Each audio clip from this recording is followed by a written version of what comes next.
Today we're going to look at a PowerPoint game that we often use in our public school classes. It's a game that we'll generally play at the end of our lessons to combine all our target language together. Here's how it works. Basically, there'll be one top row that will have a structure that we've used during the class, or a combination of a few, and on a column we'll have some nouns, vocabulary, lexicon, however you want to put it. And basically what the students have to do is they have to combine the structure and the noun together so they can practice the target language in different fun and dynamic ways. So they could, for example, say, he is 3 years old, and then they get to choose that particular square. When they choose the square, they get allocated a point. And that can be either for their team or for them individually. Whatever reward system, point system that you have is fine. However, they can choose an option, say, I am 3 years old. And oh no, it's a bomb. They lose points. And it varies, and you can use it in many different ways with many different structures. Like here, I'm using can with a variety of different verbs. It's basically just a very fun and dynamic way to get them to practice the language that they've been using during the class and learning during the class. This is a grid selection game, and there are different fancier versions. You can jazz it up a little bit, and some other people have. Let's take a look.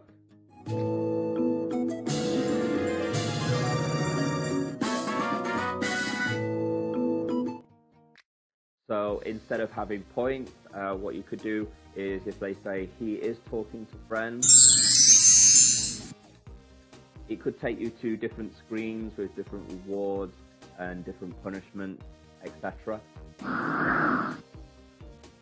So yeah, there are many different ways you can approach the grid selection game, but that basic principle of having a column and a row with different structures that you combine and use in different ways is basically a core principle that you can apply to many different themes and styles of PowerPoint games. And you know, we encourage you to try to make one yourself.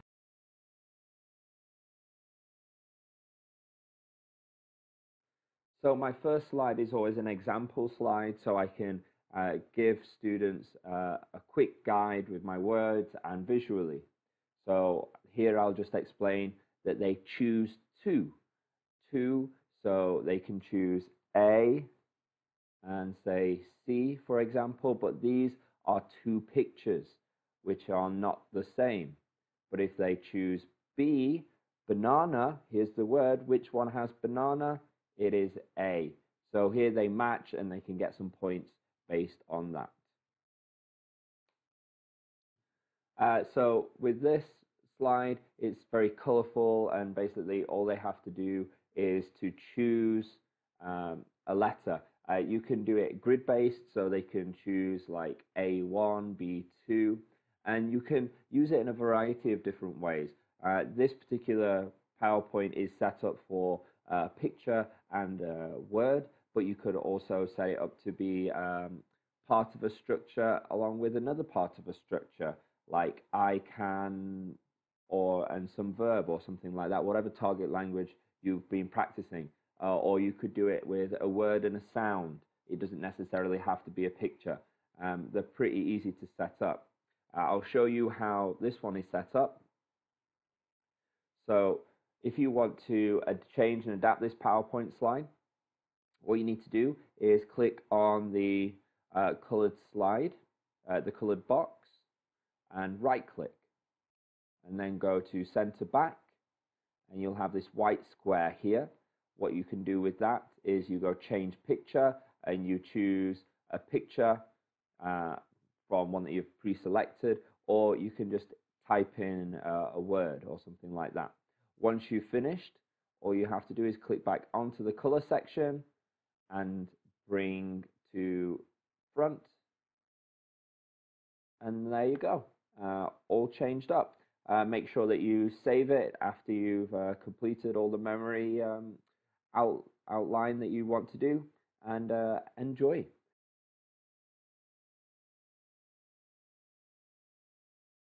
A choose your own adventure reading story lesson is just like those books that you probably read as a child, where they have a story, and as you read the story you'll come to pages that require you to make choices on which direction the story is going to go. So for example, the hero of the story encounters a monster, and then it will give you a couple of options of what the hero will do when they are interacting with the monster. Does the hero fight the monster? Does the hero run away? Does the hero talk to the monster? Does the hero give the monster a nice big kiss?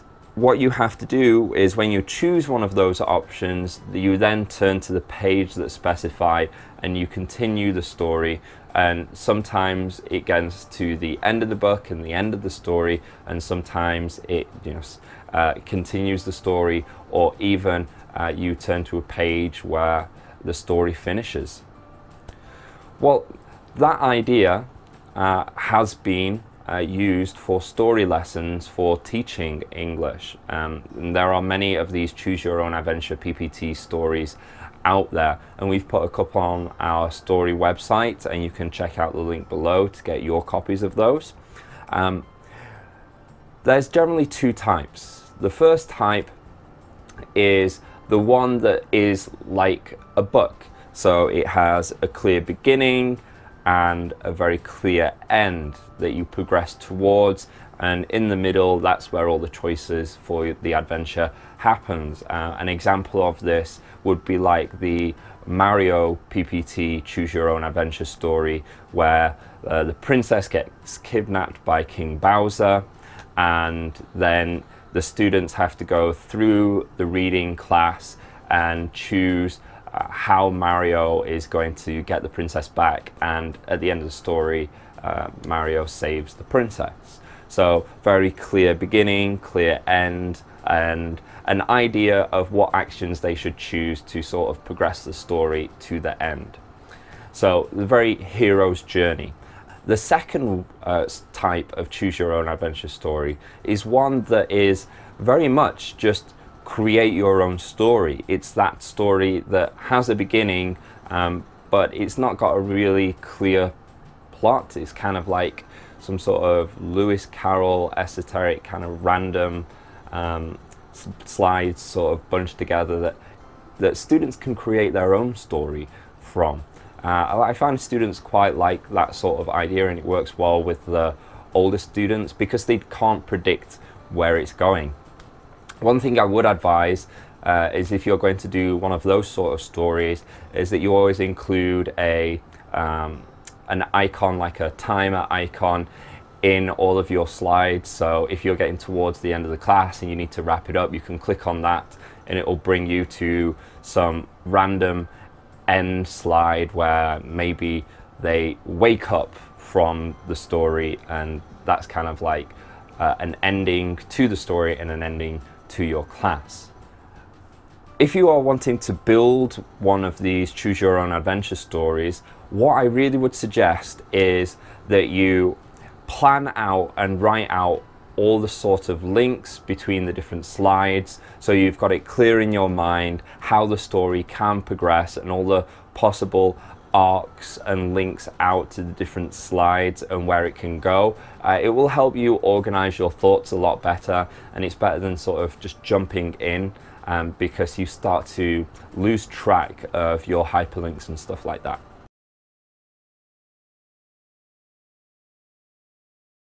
Hello, this is Neil of Team Teacher, teaching, living and raising a family in China. Today we are going to look at a bomb game.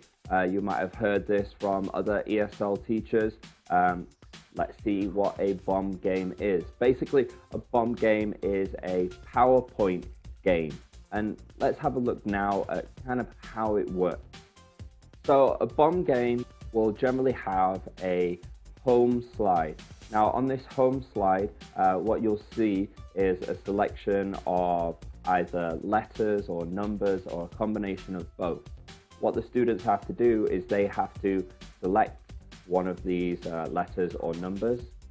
When they select one of these letters or numbers, they get transported to a different slide. We call this a question slide. And on the question slide, there will be a question and a picture, probably a flashcard of the target language that they've learned that class or a previous class, which they have to answer. When they answer that, if they answer incorrectly, they go back to that home screen slide, but if they answer correctly, they will go to a bonus slide. And on that bonus slide, something good can happen to them, like they gain points, or something bad can happen to them, like they lose points. Once they finish that, you go back to the home slide. Now, these bomb games are very fun and they're a great way to practice target language from either the class, so you can have a bomb game at the end of your class, or if you want, what you can do is, and what I do, is use these bomb games for review. So I'll do them maybe every couple of units as a break from the typical classroom structure. Let's have a look at this particular bomb game, which is a Mario bomb game.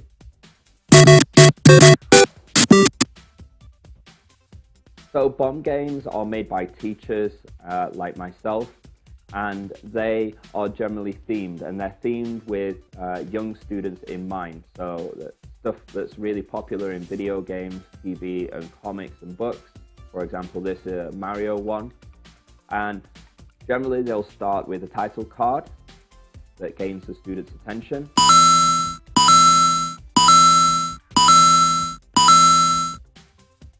And then they'll move into an explanation slide of what will appear on the bonuses if the students answer questions correctly. So these have coins for different points. And you can also gain shells, and they do different things, like you can destroy a couple of points from a different team, you can steal a couple of points from a different team, or you could change points. Or a super special slide where you get lots and lots of points. So these are sort of good things that they can get on the bonus slide. But equally, they can also lose points. And sometimes they will have a bomb slide where students' team or they will lose all their points, or all the teams will lose all their points, and hence why we call these a bomb game from this particular bomb slide. So let's take a look at how these bomb games work and how you can get them yourself.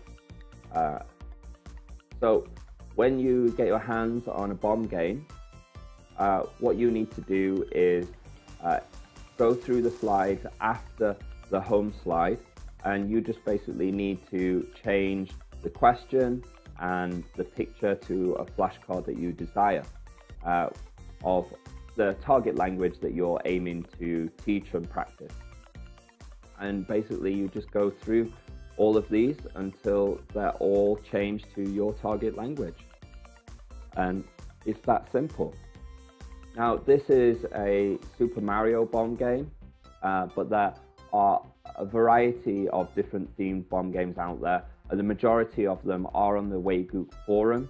I would highly suggest that you pay their nominal fee and download some of these great bomb games from their website.